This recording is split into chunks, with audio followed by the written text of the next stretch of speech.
Usha Vance taught J.D. Vance, second in command to Trump, which cutlery to use for which part of a formal meal. The first Indian origin Second Lady of US, Usha Vance, has had a role in shaping J.D. Vance's political career. Having ancestral roots lie in Vadluru, a village in Andhra Pradesh, Usha was born to a mechanical engineer father and a molecular biologist mother who moved to the US in the 1980s. The story of J.D. and Usha began in the halls of Yale Law School. In his 2016 memoir, Hillbilly Elegy, Vance wrote how he felt hard for Usha, describing her as a genetic anomaly because she possessed so many ideal qualities.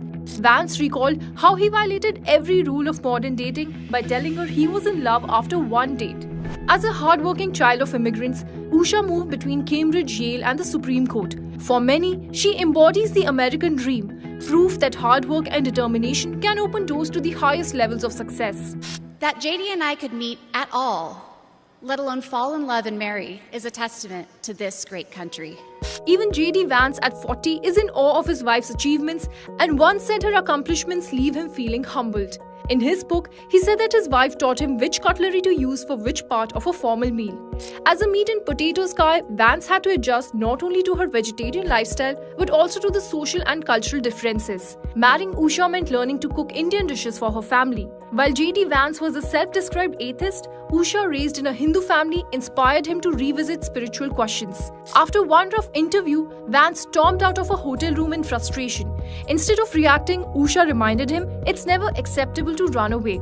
Since her husband became Trump's running mate, the mother of three has adopted a behind-the-scenes role, in part because of her desire to shield their young children aged 7, 4 and 3. Even so, she stepped forward a few times, like introducing him at the party conference, a working-class guy who overcame childhood trauma I could barely fathom. And according to Vance himself, Usha played a huge role in helping him process that trauma, especially his struggles with anger. In fact, when comments by J.D. Vance, in which he called some Democratic politicians childless cat ladies, resurfaced on social media, it was Usha who stepped in for damage control. She brushed it off as a quip, explaining that he was simply highlighting the struggles of working families in America. Through it all, Usha has been more than just a partner. She's been his spirit guide.